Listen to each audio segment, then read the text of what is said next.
আচ্ছা, লাস্ট ক্লাসে আমরা জাস্ট স্টেডি স্টেট প্রবাবিলিটির ওয়েদার আর ওই ইনভেন্টরি যে এক্সাম্পলটা ছিল ওটা থেকে কিভাবে স্টেডি স্টেট প্রবাবিলিটিটা বের করতে হয় ওটা ডিসকাস করছিলাম। বাট আমার কাছে মনে হয় স্যার একটু ডিটেলসে আলোচনা করা উচিত আর কি। দেখো, এই যে এক্সাম্পলটা ছিল ওয়েদার প্রবলেমের, তো ফার্স্ট অফ অল আমরা তো জানি, ট্রানজিশন প্রবাবিলিটি ম্যাট্রিক্সটা জানতাম যে যদি ড্রাই থাকে দেন হচ্ছে নেক্সট দিন ড্রাই হওয়ার পসিবিলিটি ছিল 0.8, আর রেইন হওয়ার পসিবিলিটি ছিল 0.2 বা 20%। আর যদি রেইন থাকে in case, then the state of being dry was 60% and the state of being rainy was 40%. So এটা ছিল first one step probability matrix. আমরা এখন যদি টু স্টেপ ম্যাট্রিক্স করি তাহলে এরকম একটা প্রবাবিলিটি দাঁড়ায়, যেখানে 0.76 মানে হচ্ছে at the second day if today is dry then the probability of the second day to be dry is 76%। ঠিক আছে, সো এরকম করে আমরা যদি একটা লং ট্রানজিশনে চলে যাই যে P3 P4 P5, so ultimately আমরা গিয়ে একটা এই ভ্যালুগুলোর একটা আইডেন্টিক্যাল একটা মিনিং পাই যে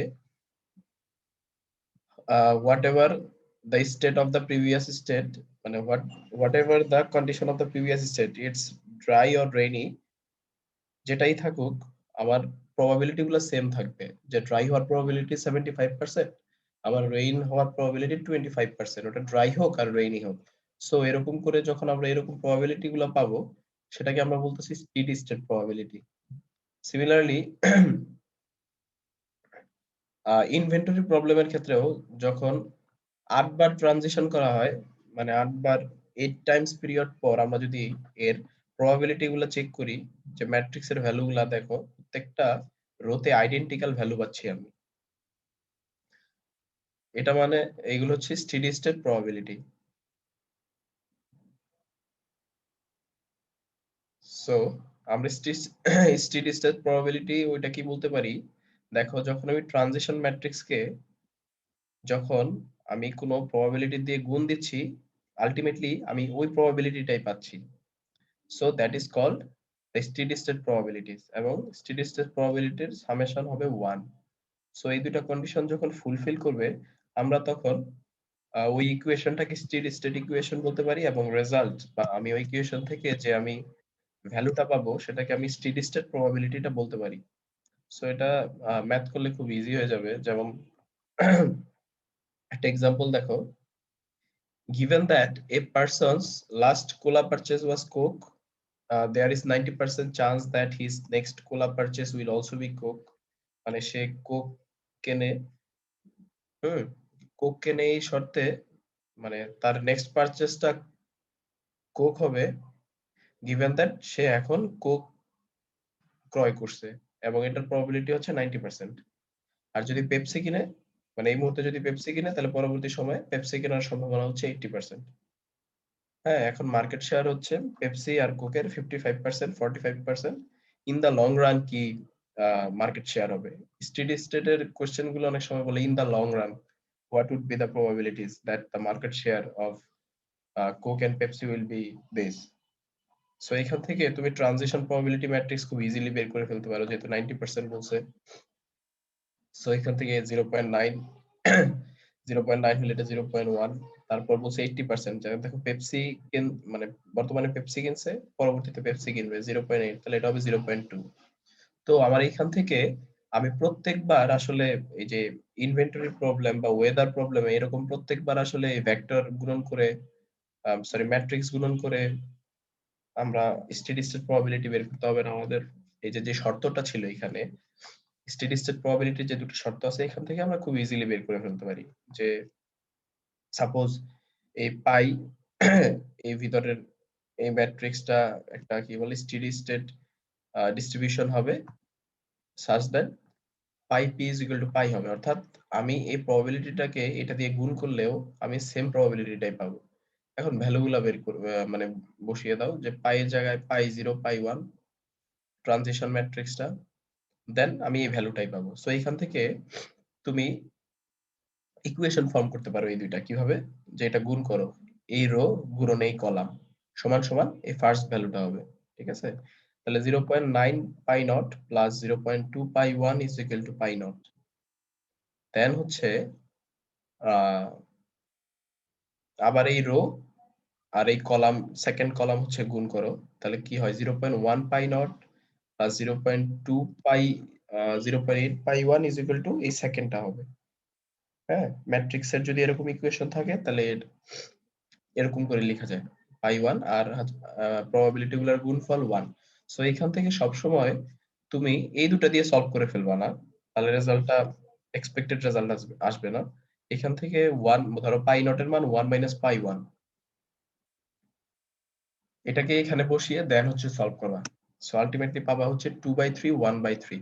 সো পাই নটটা যেহেতু প্রথমে ছিল এটা ছিল কোক, হুম, আর পাই ওয়ানটা নেক্সট পরে দিছি এটা হচ্ছে Pepsi. So in the long run the market share of the Coke will be 66.67%, আর পেপসির কত হবে 33.33%। সো খুবই ইজি। আই ডোন্ট থিঙ্ক এখানে শুধু ডিফিকাল্টি যেটা ফেস করবা যদি আমার ম্যাট্রিক্সের সংখ্যাটা বেড়ে যায়, কলাম রো এর সংখ্যা বেড়ে যায়, তিনটা চারটা, যেমন এখানে মেবি পাঁচটা ছিল, এই না সরি চারটা ছিল ইনভেন্টরির প্রবলেমে, ঠিক আছে? আরেকটা এক্সাম্পল দেখো যে ওই যে মার্কেট শেয়ার, লিপস্টিকের একটা মার্কেট শেয়ার ছিল মনে আছে? লিপস্টিকের এক্সাম্পলটা একদম প্রথমে যে এক্সাম্পল দিছিলাম, এই যে এই এক্সাম্পলটা, যে লিপস্টিক তিনটা ব্র্যান্ডের লিপস্টিক ইউজ করে। সো একটা কাস্টমার যে এ ইউজ করতেছে তার পার্সেন্টেজ বি ও সি তে চলে যাওয়ার এত পার্সেন্ট এরকম করে একটা কোশ্চেন সাজানো ছিল। সো স্টেডি স্টেটের কোশ্চেনটা হচ্ছে in the long run what will be the market share of the brand ABC. এটা কিভাবে বের করবা? সেম, সবই সেম। যে এই ক্ষেত্রে যেহেতু তিনটা ভেরিয়েবল, আমি তিনটা প্রবাবিলিটি নিব। হ্যাঁ, এই যে পাই P is equal to pi হবে, এই শর্ত পূরণ করবে। দেন এখান থেকে তুমি তিনটা ইকুয়েশন বের করো। 0.7 pi naught, 0.5 pi 1, 0.6 pi 2 is equal to pi naught. এই রো এই কলাম সমান সমান এই first value of this matrix. এরকম করে এই তিনটা আসলে এই তিনটা থেকে হচ্ছে এই আমরা যেরকম করে ইকুয়েশন সলভ করি আর কি, এখান থেকে তুমি পাই নট পাই 1 পাই 2 এর ভ্যালু পেয়ে যাবা। সো আনসারটা কি হবে, যে in the steady state the market share of ABC will be. আর এই তিনটার যোগফল 1 কিভাবে আসলো? কোনটা? এটা এই শর্ত, এটা শর্ত স্টেডি স্টেট প্রবাবিলিটি একটা ইকুয়েশন, এই শর্তটা ফিল আপ মানে আচ্ছা ফুলফিল করবে আর কি। আচ্ছা আচ্ছা। যে সবগুলো যোগ করলে 1 আসবে এটা। হ্যাঁ হ্যাঁ এটা হ্যাঁ জি জি। হ্যাঁ। সো ব্র্যান্ড এ এর পার্সেন্টেজটা হবে 63.88%। এই যে তুমি এখানে দেখো হয়, আর এই যে পাই যেটাকে আমি বলতেছি steady state probability provided that it will satisfy the following steady state condition। এই যে এটা এই এই ফর্মুলাটাই হচ্ছে, খেয়াল করে দেখো, এই ফর্মুলাটাই হচ্ছে এটা, বুঝতে পারছো? জি স্যার। আর এই যে 1 এইটা হচ্ছে এই যে এটা, বুঝতে পারছি। ঠিক আছে? এইখানে যেমন এই যে i is equal to 0 থেকে m বলছে, এটা হচ্ছে মানে কতগুলা স্টেট আছে আর কি, এগুলো কি স্টেট বলে, ধরো এই যে কোক পেপসি পসিবল স্টেটস। ওকে, সো এইখান থেকে পাই নট পাই 1 পাই 2 এর ভ্যালু যদি তোমরা পেয়ে যাও, সো খুব ইজিলি এইখান থেকে তোমরা মার্কেট শেয়ারটা পেয়ে যাবা, যে এবিসি এর মার্কেট শেয়ার কত। এটাও ওই এক্সাম্পলটা, এটা ছিল এক্সাম্পলটা ওই যে কি জানো, তিনটা ছেলে বল থ্রু করতেছে তাই না? কোনটা জানো, দাঁড়াও এক সেকেন্ড।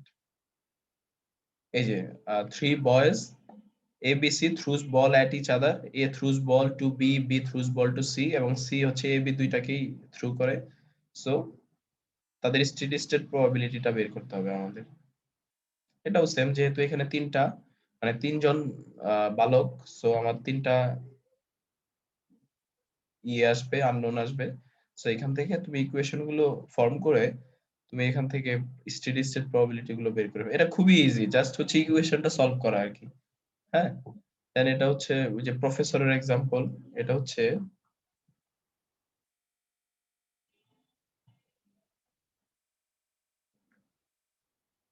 এই যে এক্সাম্পলটা, যে প্রফেসর সে ক্লাসে লেট করে না যাওয়ার জন্য ট্রাই করে, যদি আজকে লেট করে তাহলে কালকে অন টাইমে পৌঁছানোর সম্ভাবনা হচ্ছে 90%, ঠিক আছে? আর আজকে যদি অন টাইমে আসে তাহলে কালকে লেট করার সম্ভাবনা হচ্ছে 30%। So sir, in the long run সে কি মানে লেট করার সম্ভাবনা কত? সো এখান থেকে স্টেডি স্টেট যদি বের করে ফেলো তাহলে 0.1 আর 0.9 এটা ছিল লেট আর এটা ছিল অন টাইম। হুম, যেহেতু এটা আগে মানে পাই নট এর ভ্যালুটা পাইছি 25%, so in the long run there is a 25% probability that he will be late for the class, ঠিক আছে? এটা হচ্ছে ওয়েদার প্রবলেমটা, যে ওয়েদার প্রবলেমের আমার প্রবাবিলিটি ম্যাট্রিক্স ছিল এটা। So in the long run rainy থাকার পসিবিলিটি হচ্ছে সরি ড্রাই থাকার পসিবিলিটি হচ্ছে 25% আর রেইন থাকার পসিবিলিটি কি 75%।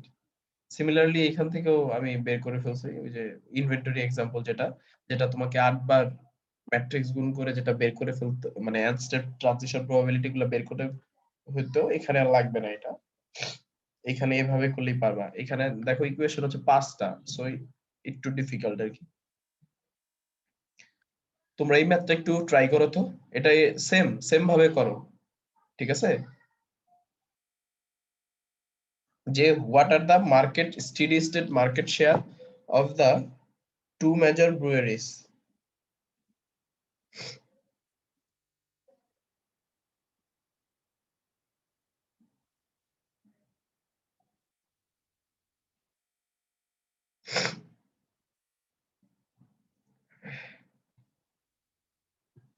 The leading brewery on the West Coast, Level Day, has hired an over analyst to analyze this market position. It is particularly concerned about its major competitor, Level B. The analyst believes that the brand switching can be modeled as a Markov chain using the three states, with states A, B representing the customer drinking beer produced from A aforementioned breweries, and its state C representing all other brands. Data are taken monthly, and the analyst has constructed the following one-step matrix from the past data. So market share মানে for the two major breweries অর্থাৎ A এবং B এর steady state probability টা কি হবে? তোমরা একটু এটা করো, হ্যাঁ, করে আমাকে আনসারটা জানাও।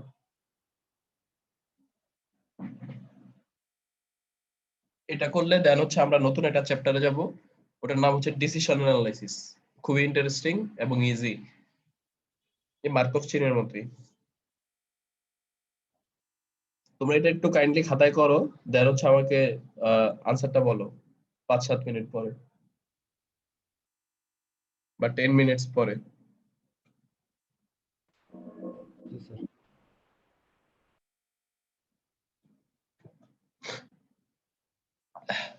পাইয়ের 3টা ম্যাট্রিক্স, 3 ম্যাট্রিক্স নাও পাইয়ের, তারপর ইকুয়েশন গুলো ফর্ম করো, দেন হচ্ছে ইকুয়েশন থেকে আনসারটা বের করো।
কি অবস্থা, করতে পারছো কেউ?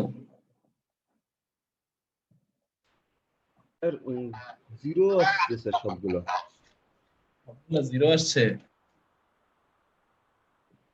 না, স্যার পাই 0 পাই 1 পাই 2 কিন্তু এই সব এটার সাথে গুণ দিয়ে ইকুয়াল পাই না, জিরো আসার তো 0 কথা। পাই 1 পাই 2 এটাই তো, তাই না স্যার? হ্যাঁ, যেটা এটা পাই zero pi one pi two ধরতে হবে, নট নেসেসারি। তুমি এই জায়গায় এই যে শর্তটা আমি তো দিছিলাম পাই, তুমি এই জায়গায় অন্য কোনো কিছু ধরলেও ধরতে পারো, পি ধরতে পারো, কিউ ধরতে পারো। এটা মানে ডাজন্ট নেসেসারি যে এটাই দিতে হবে, বাট ইয়ে কি মানে আনসার বের করতে পারছো ওটা থেকে?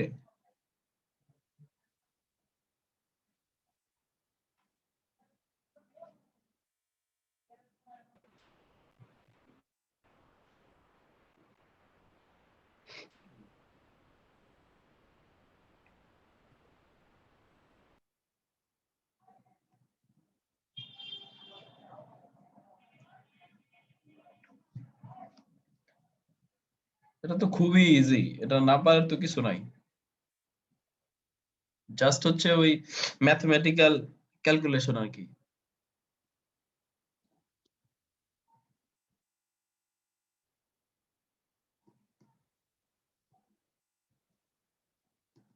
Sir hello.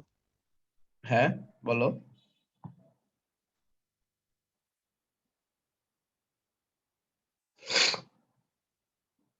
আচ্ছা, এক সেকেন্ড।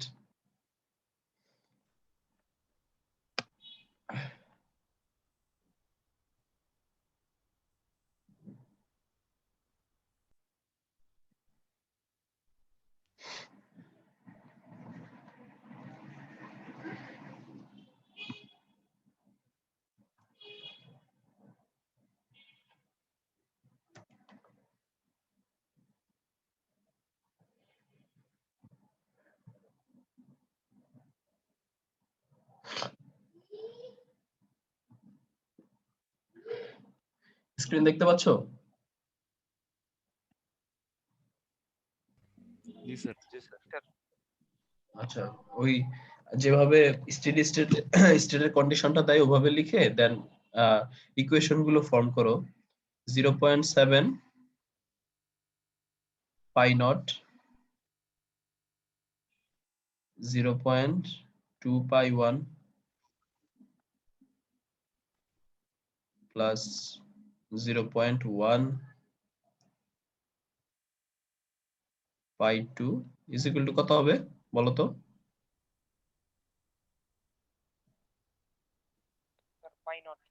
পাই নট। এভাবে করলে স্যার শেষে 0 0 আসে স্যার। না, আমি তো বলছিলাম যে লাস্টের যে ইকুয়েশনটা আছে ওটাকে ডিকম্পোজ করে সব সময় করবা। তুমি ফার্স্টের তিনটা ইকুয়েশন থেকে যদি করে দাও তাহলে হবে না। মানে স্যার ওই যে একটা প্রসেস আছে না স্যার, তিনটা প্রসেস সলভ করার জন্য যে গাউসিয়ান এলিমিনেশন মেথড, নিজেরটাকে হুম z ইকুয়াল 0 বানায় তারপরে হুম। ওইভাবে করলাম তো স্যার। আচ্ছা, কিভাবে করছো? বাট জিরো আসবে না আর কি আনসার, বুঝতে পারছো? আচ্ছা জি স্যার। আরেকবার অন্য অন্য একটা নিয়মে ট্রাই করো। আমি আমি যেভাবে করছি ওভাবে বলে দিচ্ছি।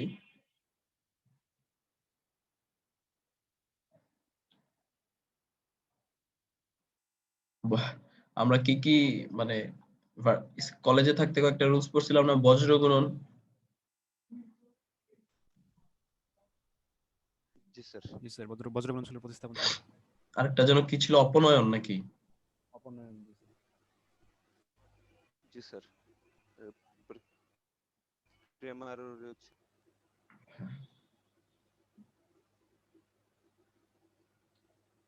পাই two.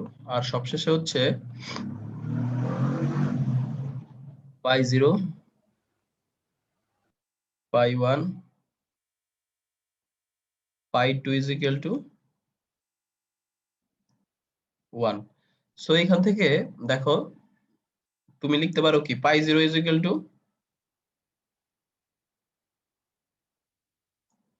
1 minus pi 1 minus pi 2। হ্যাঁ, এই ভ্যালুটা তুমি এটার মধ্যে বসাবা, ঠিক আছে, এটার মধ্যে বসাবা। বের করলে দেখো পাই জিরোটাকে তুমি পাই 1 পাই 2 দিয়ে বের করতে পারতেছো। সো যখন এটা তুমি এখানে প্রতিস্থাপন করতেছো তখন পাই 1 আর পাই 2 এর দুটো ইকুয়েশন পাবা, রাইট? জি স্যার।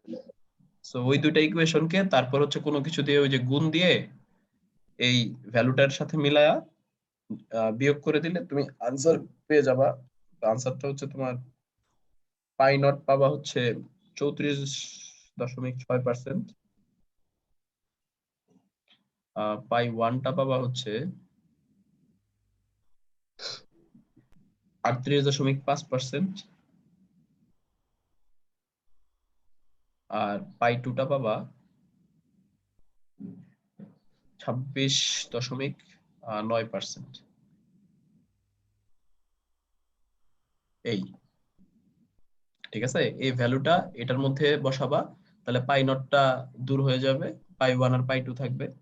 সিমিলারলি এই যে এখানে পাই নটে ভ্যালুটা বসাবা, তারপর পাই 1 পাই 2 এর ভ্যালু পাবা।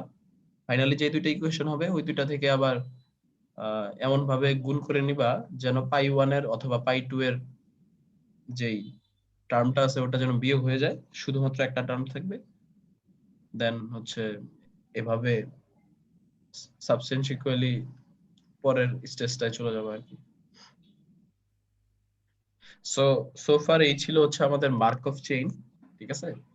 আমরা আজকে আরেকটা চ্যাপ্টার পড়বো, খুবই ইজি, ডিসিশন অ্যানালাইসিস, যে আমি কোন অল্টারনেটিভটা সিলেক্ট করব, taking into account some uncertainty in the decision making.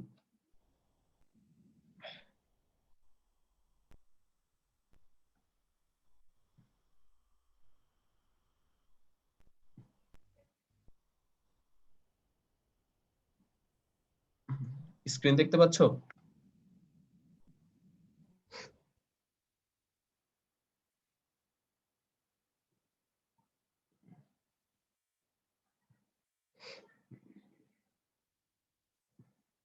Screen দেখা যাচ্ছে?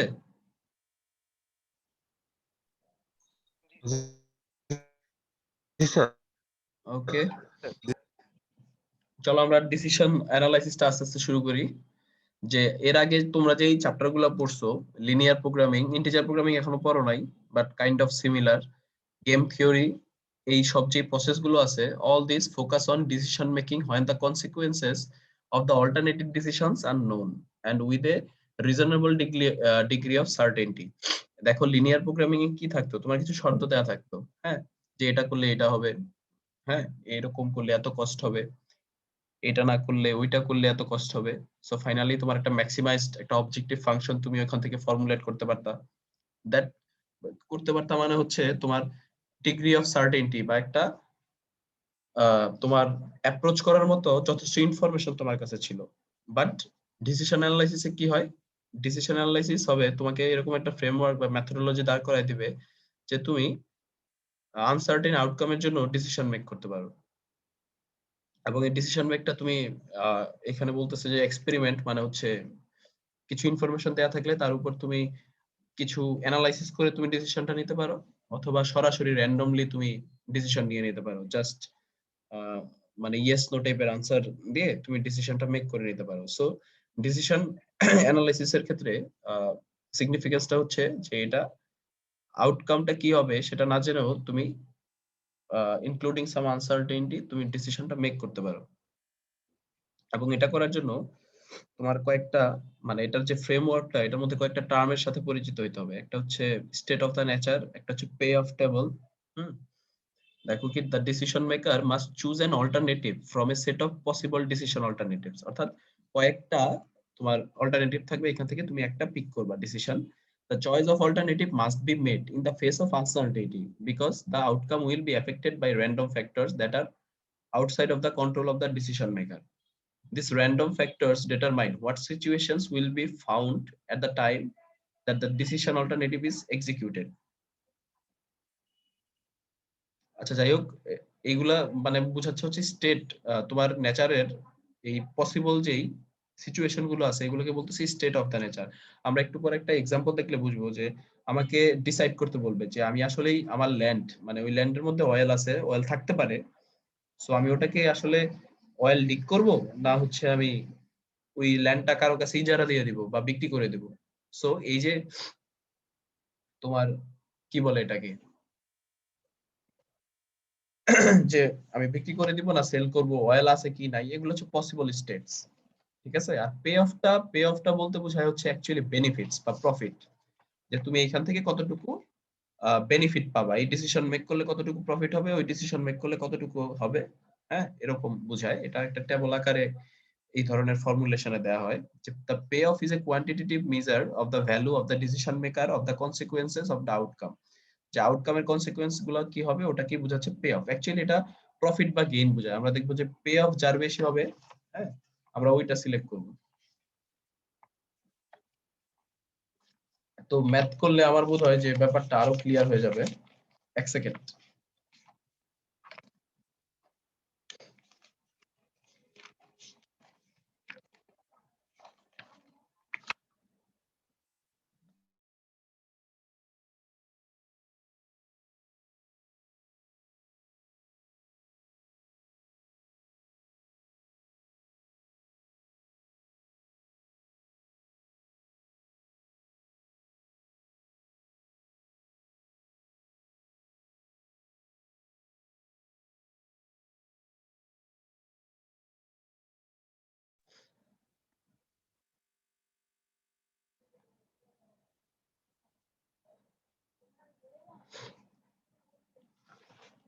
সো ম্যাথে যাওয়ার আগে আরেকটু দেখো যে ফ্রেমওয়ার্ক বা ডিসিশন অ্যানালাইসিসের মানে অ্যানালাইসিসের ফ্রেমওয়ার্কের মধ্যে কি কি থাকে, বা তুমি প্রবলেমটা সলভ করার জন্য কি কি স্টেপ গুলো ফলো করবা sequentially. The decision maker needs to choose one of alternative actions.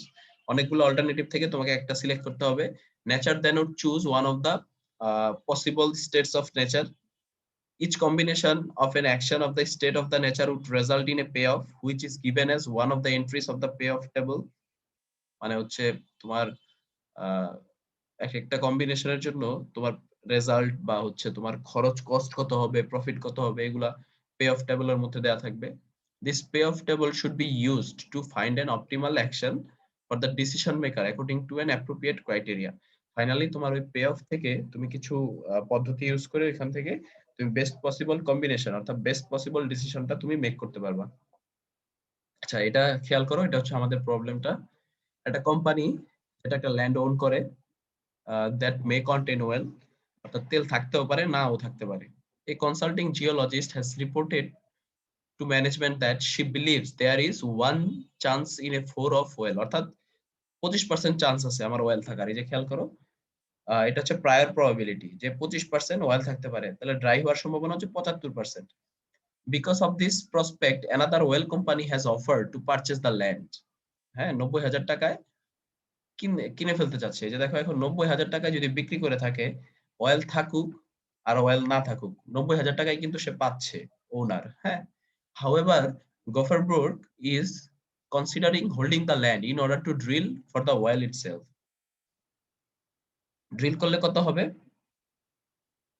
The cost of drilling is $1,000. Sorry, $100,000. If the oil is found, the resulting expected revenue will be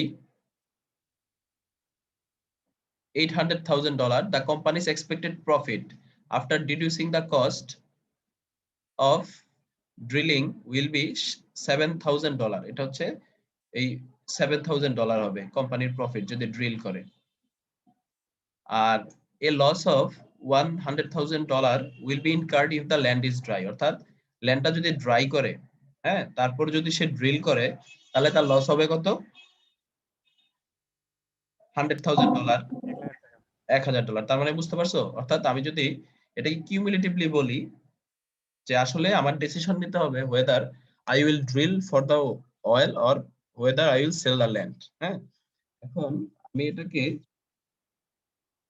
যে information গুলো পেলাম এটাকে যদি কিউমুলেটিভলি বা all on a whole বলি যে এটাকে আমার অয়েল থাকার সম্ভাবনা হচ্ছে 25%, ওই ল্যান্ড ড্রাই থাকার সম্ভাবনা হচ্ছে 75%। আমি যদি ড্রিল করি তাহলে প্রফিট পাবো হচ্ছে $700,000।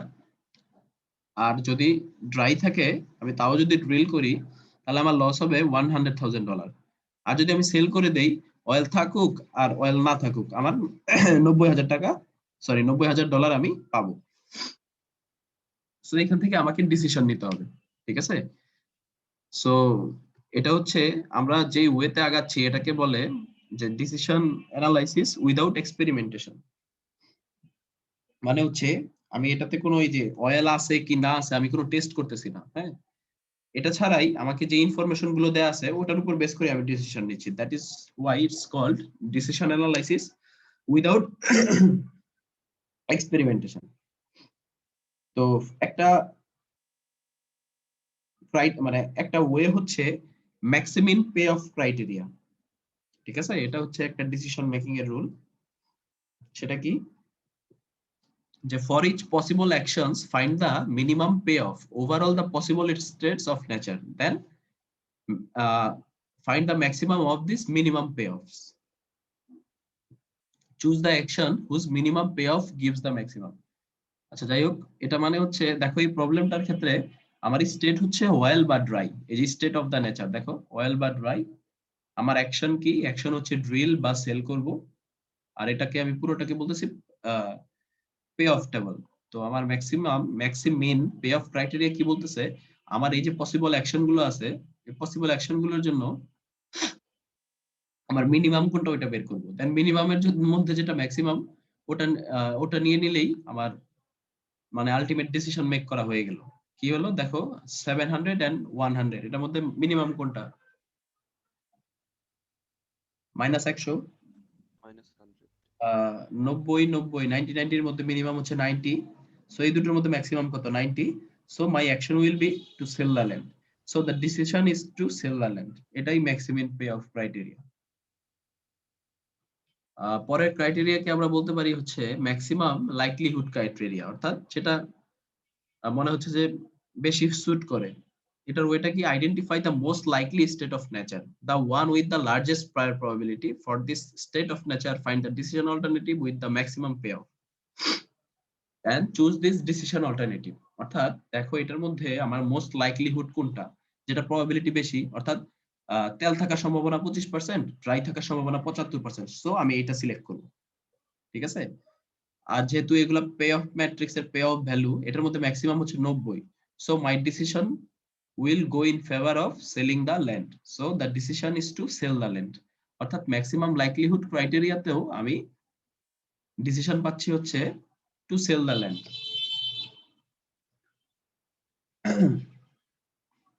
দেখো এটা হচ্ছে কি বলে এটাকে, এটা আরেকটা way bias decision rule.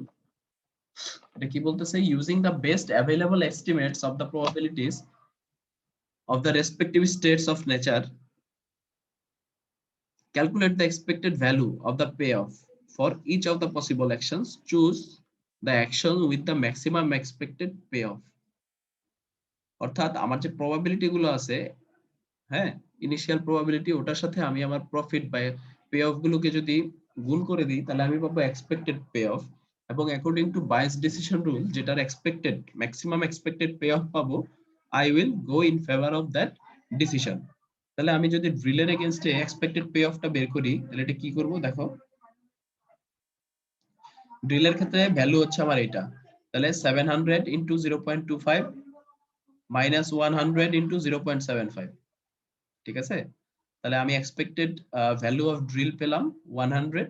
And যদি আমি সেল বলি, হ্যাঁ সেলটা কই, সেল যদি বলি তাহলে 90 ইনটু 0.25 আবার 90 ইনটু 0.75, এই যে 90 ইনটু 0.25 90 ইনটু 0.75 আমি পাচ্ছি 90।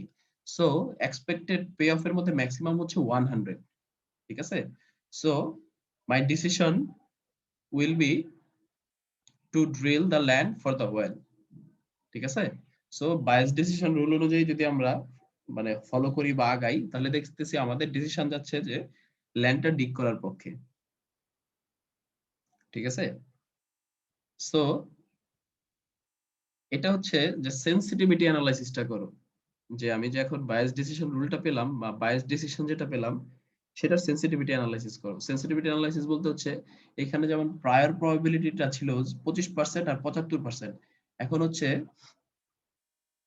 আমি এখান থেকে এরকম ভাবে ডিসিশনটা মানে এরকম ভাবে হচ্ছে প্রায়র প্রবাবিলিটিটা বের করব যে ওই বিইপি পয়েন্টের মতো কাইন্ড অফ।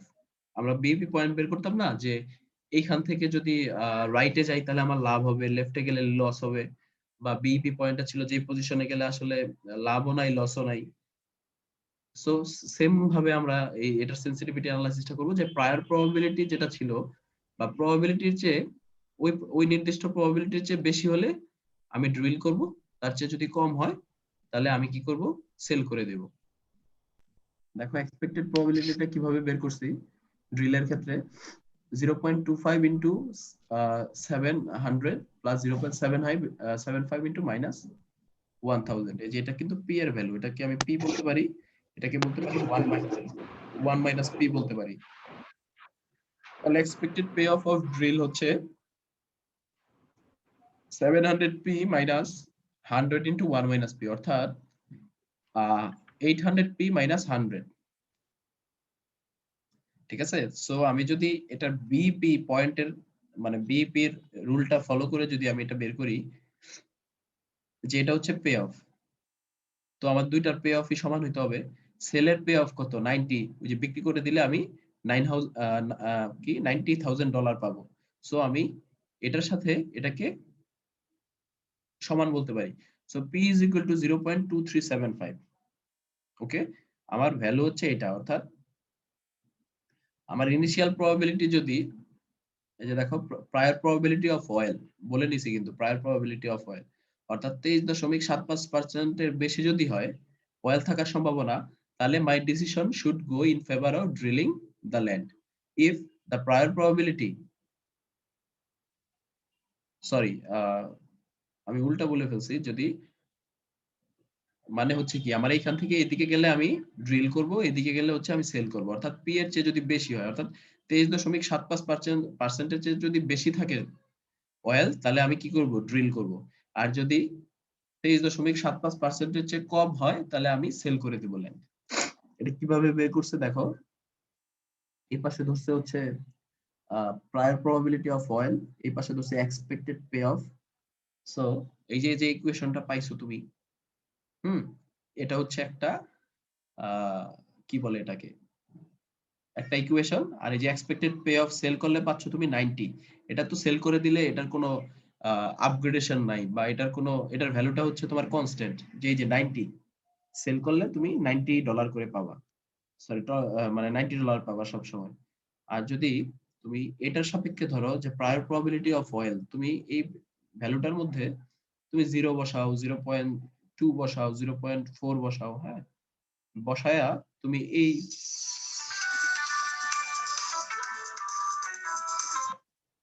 তুমি এখান থেকে এই লাইনটা জেনারেট করো।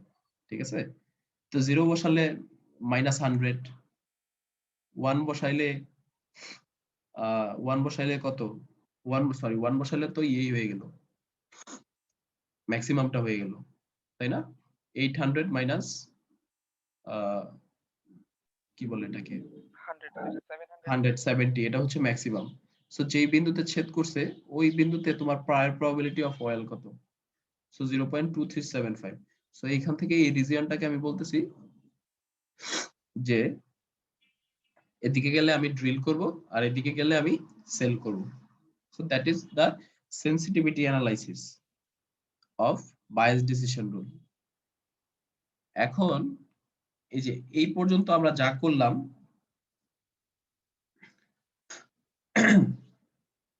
এটাকে বলতেছিলাম ডিসিশন মেকিং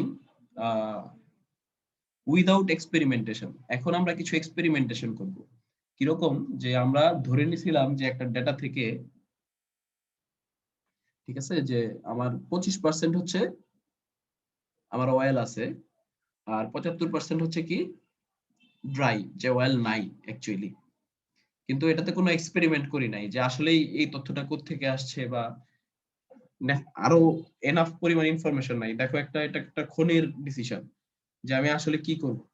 তোমার লাইফ বা একটা কোম্পানির সম্পূর্ণ স্টেট অফ স্ট্যাটাস চেঞ্জ করে দিতে পারে। হ্যাঁ, এই ক্ষেত্রে আরো তোমাকে অনেক রকম এক্সপেরিমেন্ট করে দেন হচ্ছে ডিসিশন নিতে হবে। সো অয়েল থাকতে পারে কি থাকতে পারে না এই রিলেটেড একটা আমরা এক্সপেরিমেন্ট করব এই এক্সাম্পলটায়, এবং সেই এক্সাম্পলটাকে বলতেছি seismic survey, seismic sound survey বলতে পারো। যে আমি একটা ইকো পাঠাবো ল্যান্ডের মধ্যে, ঠিক আছে, দেন হচ্ছে সেটা আমাকে বলে দিবে যে প্রেজেন্স অফ অয়েল আছে কিনা। আচ্ছা যাই হোক, মানে কোশ্চেনটা একটু বুঝি। This is the extended version of the previous example. An available option before making a decision is to conduct a detailed seismic survey of the land to obtain the better estimate of the probability of the well. অর্থাৎ আমি একটা seismic survey করব before making the decision whether to drill the land or to sell the land। এবং আমার এই এক্সপেরিমেন্টটা হচ্ছে, এটাকে আমি বলতেছি সিসমিক সার্ভে, এবং আমার এই এক্সপেরিমেন্টটা করতে খরচ হবে কত? $30,000। ঠিক আছে।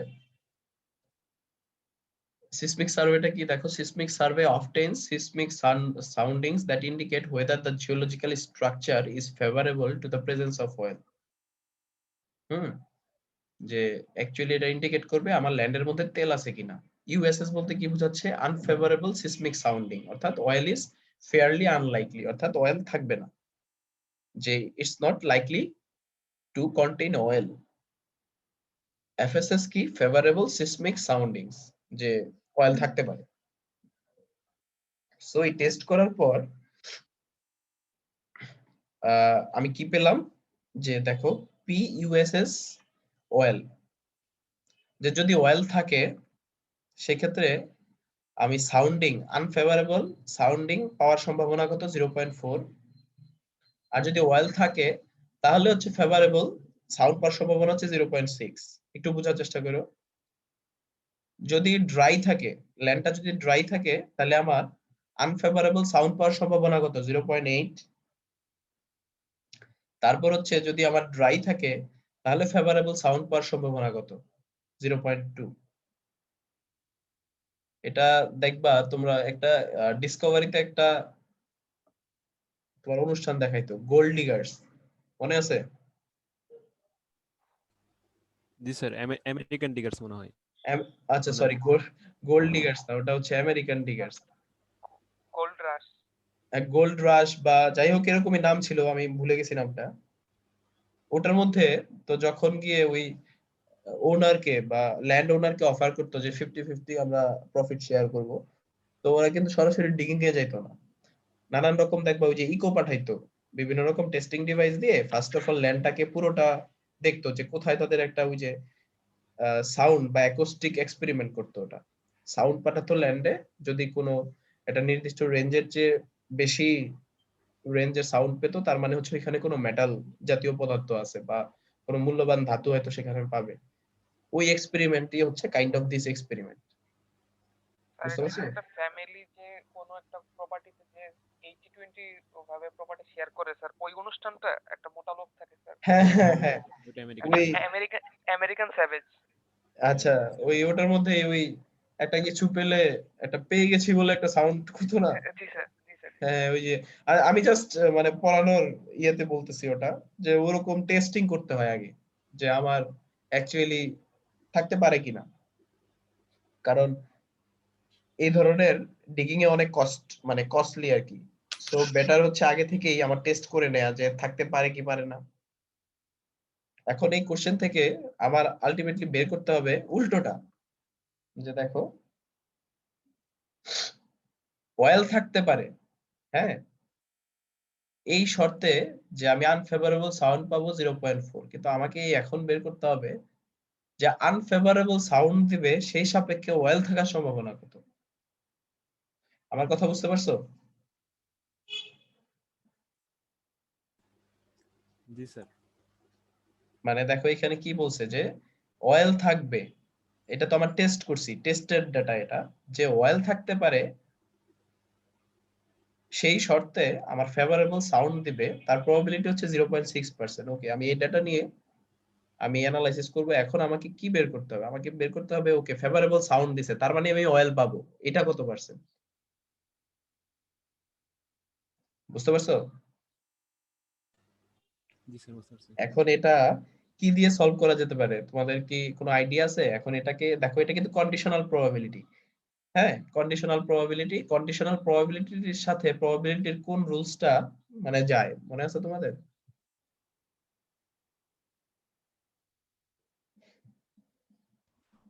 না স্যার।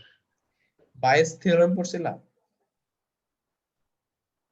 ওই বায়াস থিওরেমটা দিয়ে তুমি সলভ করে ফেলতে পারবা যে এটার উল্টোটা কি হবে। আচ্ছা দেখো, এটা আমি ওইখানে যে ডেটা দেয়া আছে ওইখান থেকে মানে এটা লিখছি যে ইউএসএস হচ্ছে আনফেভারেবল সিসমিক সাউন্ডিং আর এফএফ হচ্ছে ফেভারেবল সাউন্ড। সো যে ডেটা দেয়া আছে ওটা থেকে আমি বলতে পারি যে given the oil is present here, so I will get the unfavorable sound with probability 40%. So এটার উল্টোটা হচ্ছে যে অয়েল আছে বাট আমি ফেভারেবল সাউন্ড পাবো, এটা হচ্ছে 60%। সিমিলারলি অয়েল নাই, আমি আনফেভারেবল সাউন্ড পাবো 80%। অয়েল নাই, আমি ফেভারেবল সাউন্ড পাবো কত? 20%। আর এটা হচ্ছিল আমার ইনিশিয়াল প্রবাবিলিটি বা প্রায়র প্রবাবিলিটি যেটা ছিল P of oil, P of dry. ওই যে 25% 75% মনে আছে না? এই যে 25% আর 75%। সো এই যে দেখো বায়াস থিওরামটাকে ছিল এরকম যে P of A by B, হ্যাঁ, এটাকে লিখতে পারো তুমি P of B by A, এবং যেই কন্ডিশনটা দেয়া আছে বা যে শর্তটা এক্সিস্টিং ওটাকে লেখা যায় এটা। আর ফাইনালি ফুল সেটটা পি অফ বি বাই এ, এটা হচ্ছে যদি এরকম হয়, আর যদি না থাকে বাকিটা এখানে লিখতে হয়। পুরোটাকে তুমি বলতে পারো পি অফ বি, অর্থাৎ তুমি এই এক্সপ্রেশনটাকেই এভাবে লিখতে পারো। বা কি বলে এটাকে, তুমি এই যে যে উপরে যে পোর্শনটা আছে এটাকে আবার তুমি এভাবেও লিখতে পারো P of A intersection B বা বি ইন্টারসেকশন এ, সেম ভ্যালুই পাবা। হ্যাঁ, এভাবে লিখতে পারো। বায়াস থিওরামটা একটু তোমরা দেখে নিও, তাহলে ইজি হয়ে যাবে। মানে বেসিক হচ্ছে এরকম, যদি এ বাই বি থাকে ওটাকে তুমি ধরো বি বাই এ তোমার কাছে দেয়া আছে, ধরো এখানে আমাদের কাছে আনফেভারেবল সাউন্ড গিভেন অয়েল দেয়া আছে, তাহলে আমি অয়েল গিভেন আনফেভারেবল সাউন্ড বের করে ফেলতে পারবো, যে বি বাই এ দেয়া আছে আমি এ বাই বি বের করতে পারবো, যেহেতু আমার সব ধরনের ডেটা গুলা এখানে এক্সিস্ট করতেছে। তো চলো আমরা বের করি।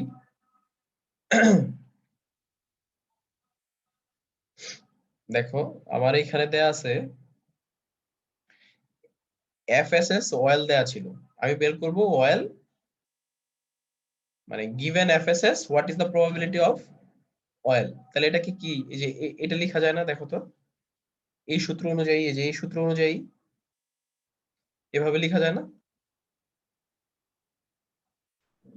জি স্যার। ভ্যালু গুলো বসায় দিছি শুধু স্যার। হ্যাঁ, ভ্যালু গুলো বসাই দিছি। এখন এই যে ইন্টারসেকশন আছে, ইন্টারসেকশনটাকে আমি আবার এভাবে লিখতে পারি। বুঝতে পারছো?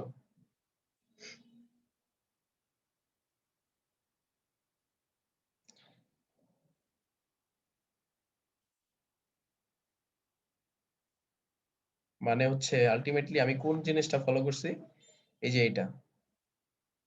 বুঝতে পারছো? বা আমি যে এটা বলতে পারি FSS oil, oil FSS oil. আর এটা প্রাইম মানে হচ্ছে যদি এফএসএস না পেয়ে অন্যটা পাই আর কি, মানে অয়েল না থাকে যদি অন্যটা থাকে তাহলে সেই ক্ষেত্রে কি। ঠিক আছে, এটা হচ্ছে ড্রাই ড্রাই। সো ফাইনালি এখান থেকে তুমি পেয়ে গেছো হাফ, অর্থাৎ ফেভারেবল সাউন্ড পাইছো, অয়েল পাওয়ার সম্ভাবনা হচ্ছে 50%, ফেভারেবল সাউন্ড পেয়েছো, সো অয়েল না পাওয়ার সম্ভাবনাও 50%। সিমিলারলি আমি যদি বলি আনফেভারেবল সাউন্ডের ক্ষেত্রে, তাহলে এভাবেই লেখা যায়। দেখো, unfavourable sound oil, oil, similarly unfavourable sound oil, oil, আবার হচ্ছে unfavourable sound dry dry. So সব ডেটা গুলাই কিন্তু তোমার কাছে আছে, হাতে আছে। এই যে দেখো ডাটা গুলা সবই হাতে আছে। এখান থেকে তুমি আনফেভারেবল সাউন্ড পাওয়ার শর্তে অয়েল পাওয়ার সম্ভাবনা হচ্ছে 1/7, আর হচ্ছে ড্রাই থাকার সম্ভাবনা হচ্ছে 6/7। সো এই ভ্যালু গুলা পেয়ে গেছো। এখন তুমি এক্সপেক্টেড পে অফটা বের করো, যেটার এক্সপেক্টেড পে অফ বেশি হবে তুমি সেটাই করবা। তো এক্সপেক্টেড পে অফ যদি বের করতে চাও, দেখো E is equal to expected payoff drill, মানে যেগুলো বের করছো আর কি, ড্রিল এফএসএস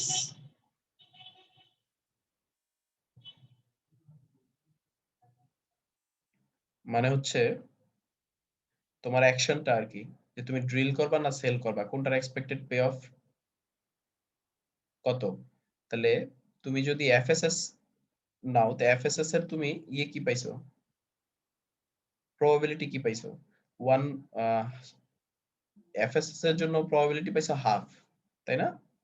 এখন হাফের সাথে তুমি কত গুণ দিবা, হাফের সাথে গুণ দিবা হচ্ছে তোমার প্রথমে যেই পে অফটা ছিল, এই যে লাভ হবে কত 700 আর মাইনাস 100 ড্রিল করলে, তো এই যে half into 700 plus half into minus 100 আর মাইনাস 30 হচ্ছে এই যে সিসমিক যে তুমি টেস্টটা করতেছো, এটাতে খরচ হচ্ছে $30,000, এটা বিয়োগ দিয়ে দিতে হবে। প্রফিট থেকে খরচটা বিয়োগ দিলেই তো তুমি ইয়ে পাবা, মানে আলটিমেটলি প্রফিট পাবা আর কি।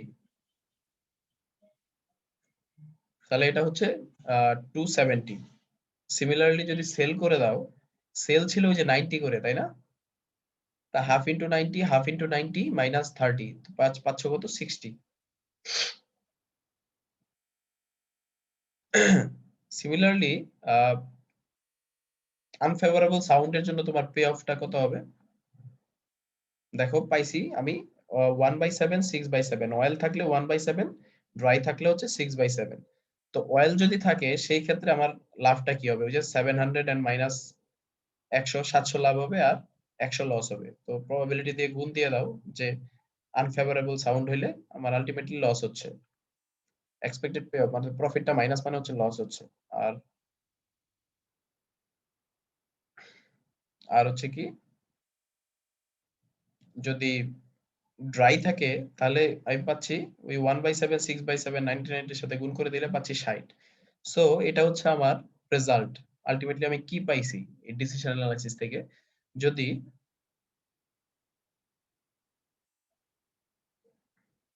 আনফেভারেবল সাউন্ড পাই তাহলে সেই ক্ষেত্রে আমার ডিসিশন কি, দেখো তো ম্যাক্সিমামটা কি 60, তাই না? মানে এক্সপেক্টেড পে অফ এটা হচ্ছে ওই যে 30টা যোগ করে, মানে আমার যে কস্ট অফ সার্ভে, সিজমিক যে সার্ভে আছে এটার সাথে আমি 30 যোগ করে 90 আর 30 বিয়োগ করে হচ্ছে 60। আর যদি ফেভারেবল সাউন্ড পাই সেক্ষেত্রে আমার অপটিমাল অ্যাকশন কি,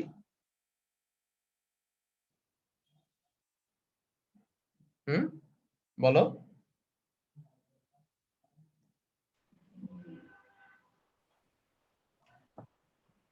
স্যার আরেকবার একটু বলবেন? হ্যাঁ, যদি এখন হচ্ছে তোমার যেহেতু আমি পুরো ব্যাপারটাই বের করছি হচ্ছে যে ফেভারেবল সাউন্ড পাবো কিনা, ফেভারেবল সাউন্ড আর আনফেভারেবল সাউন্ড, এখন ধরো তুমি আনফেভারেবল সাউন্ড পাইছো, সেক্ষেত্রে তোমার ডিসিশনটা কি হবে, এটাই হচ্ছে মানে উইথ এক্সপেরিমেন্টেশন আর কি। এক্সপেরিমেন্টেশন অনুযায়ী আমি দুইটা সাউন্ড পেতে পারি, আনফেভারেবল সাউন্ড বা ফেভারেবল সাউন্ড। আনফেভারেবল সাউন্ড যদি পাই সেক্ষেত্রে আমি দেখলাম এক্সপেক্টেড পে অফ করে আমার ডিসিশনটা হবে সেল দা ল্যান্ড, সেক্ষেত্রে আমার এক্সপেক্টেড পে অফ কত হবে 60, তাই না? এই যে জি 60। স্যার। আর যদি আমি আনফেভারেবল সাউন্ড যদি পাই সেক্ষেত্রে আমার অপটিমাল ডিসিশন কি, ড্রিল ফর অয়েল, সেক্ষেত্রে আমার এক্সপেক্টেড পে অফ কত 300। স্যার এটা ফেভারেবল এর না? না না না, এই যে এই দুটার মধ্যে বেশি কোনটা, স্যার 270 270। 270। এই 270টাকে এই 30টাকে যোগ করে, আই মিন হচ্ছে 30টাকে বাদ দিয়ে লিখছে হচ্ছে 300। বুঝতে পারছো যে দা কস্ট অফ সার্ভেটা কে বাদ দিয়ে, মানে সরি কস্ট অফ সার্ভেটা হচ্ছে ইনক্লুডিং, দেন হচ্ছে কস্ট অফ সার্ভেটা বাদ দিলে হচ্ছে 270। এটা হচ্ছে যে ফেভারেবল সাউন্ড।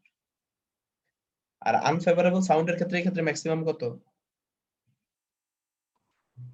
60। 60 এই ক্ষেত্রে আমার অপটিমাল ডিসিশন কি, sell, 60 correspond to sell, so I will sell the land. এই ক্ষেত্রে আমার এক্সপেক্টেড পে অফ কত 90 including the cost of survey, আর যদি আমি বিয়োগ দিয়ে দেই 30, তাহলে কত? 60। বুঝতে পারছো? জি স্যার। এই আর কি, আগের ডিসিশন গুলো ছিল উইদাউট এক্সপেরিমেন্টেশন, আর এটা ছিল উইথ এক্সপেরিমেন্টেশন। তো তুমি তোমার এই ডিসিশনটাকে you can present it in a decision tree. ঠিক আছে, যে ডিসিশন ট্রিতে তুমি এটা উল্লেখ মানে প্রকাশ করতে পারো। যখন এগুলোকে বোঝাচ্ছি স্টেটস, আর যখন এই রেক্টেঙ্গেল গুলো থাকবে, আই মিন স্কোয়ার গুলো থাকবে, তখন হচ্ছে ডিসিশন মেকিং জোন, যে তুমি আসলে কি ডিসিশনটা নিবা। সো আমরা যেই এক্সাম্পলটা করলাম, হ্যাঁ, এটাকে যদি তুমি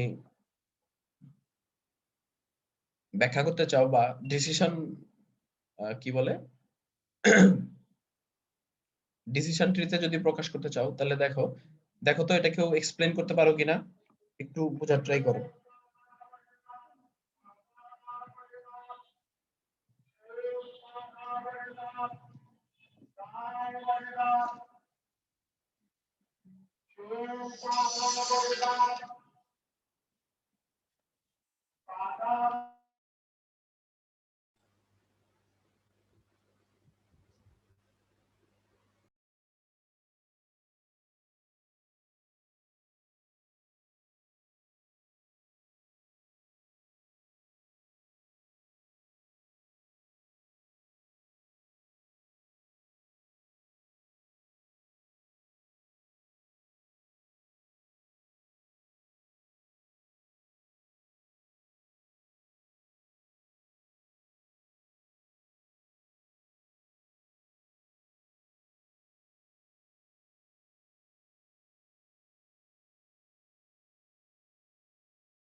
কেউ বুঝাইতে পারবা এটা আমাকে?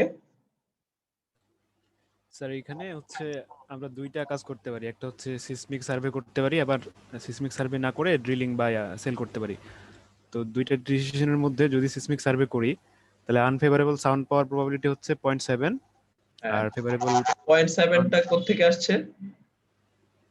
স্যার আমি ওই যে ফর্মুলা থেকে বের করলাম এটা। কোন ফর্মুলা থেকে বের করছো দেখাও তো, এখানে আছে? প্রবাবিলিটি বের করলাম যে এখানে। কোথায় আছে বলো তো?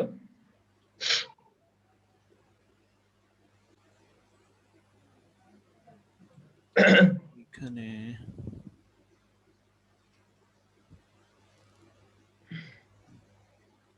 পাইছো এখানে কোথায়? না স্যার, এটা তো খুঁজে পাচ্ছি না। স্যার আরে এখানে P of oil by USS sir, যেটা 1/7 এসে পিস তার পি অফ তার এই দিছে, equal to হ্যাঁ, হচ্ছে যেটা দেওয়া আছে। P of well by USS. কোথায়?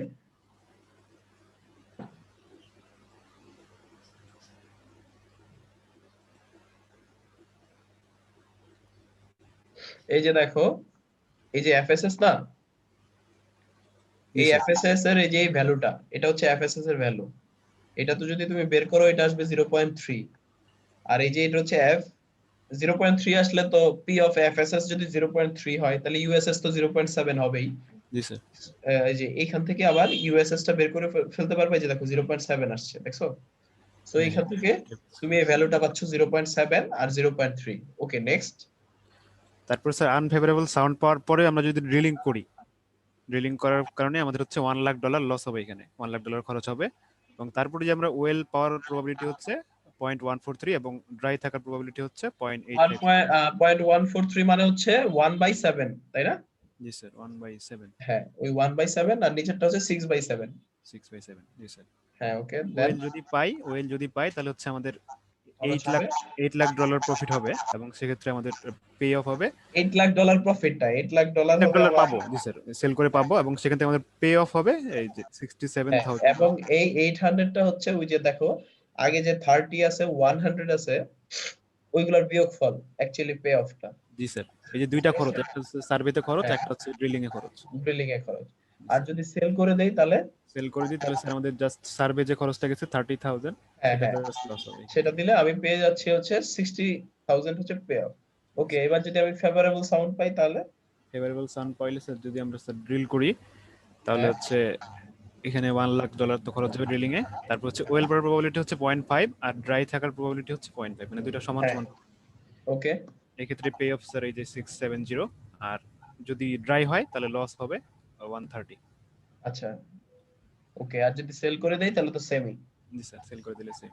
আর যদি নো সিসমিক সার্ভেতে এটা কিভাবে? সিসমিক সার্ভেতে সিসমিক সিসমিক যদি আমি যদি কোনো সার্ভে না করি আমার কোনো কষ্ট নাই, রাইট? কস্ট নেই। জি স্যার, হ্যাঁ, তারপর সেক্ষেত্রে ড্রিলিং করলে ড্রিলিং এর কস্ট হচ্ছে 1 লাখ, আর সেক্ষেত্রে ওয়েল পাওয়ার প্রবাবিলিটি হচ্ছে 0.5, যেটা প্রথমেই দেওয়া ছিল আমাদের। হ্যাঁ, হ্যাঁ। ড্রাই থাকার প্রবাবিলিটি হচ্ছে 0.75। মানে এটা অ্যাকচুয়ালি হচ্ছে ওই যে নো এক্সপেরিমেন্টেশন। জি স্যার, নন এক্সপেরিমেন্টাল, আর হচ্ছে এক্সপেরিমেন্টাল উপরেরটা। হ্যাঁ। আচ্ছা, তা তো বুঝতেই পারছো খুবই ইজি কিন্তু, তাই না? তার মানে হচ্ছে আমি যদি আলটিমেটলি কোনো এক্সাম্পলও না দেই বা আমি যদি কোনো এখানে মানে কোশ্চেন যেটা ওটা না দিয়েই কিন্তু আমি এখান থেকে আমি মানে বুঝতে পারতেছি যে কি করলে কি হবে, তাই না? জি স্যার। সো এই ডিসিশন ট্রি এর মানে সিগনিফিকেন্সই হচ্ছে এটা। সো এইখানে ধরো যে আমার 2টা বা 3টা স্টেট আছে, যখন আরো স্টেট চলে আসবে তো তখন একটু ডিফিকাল্ট হয়ে যায়। Just for building up your basics এটাই নেসেসারি, মানে বোঝার জন্য যে এটা কিভাবে কাজ করে।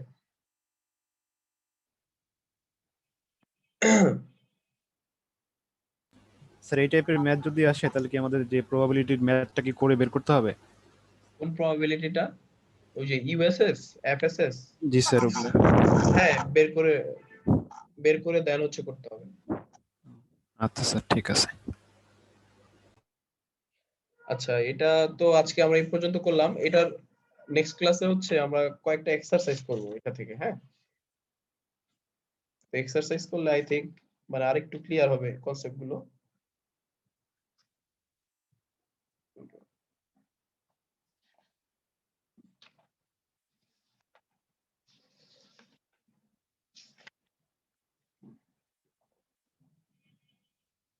কয়জন জয়েন করছো আজকে?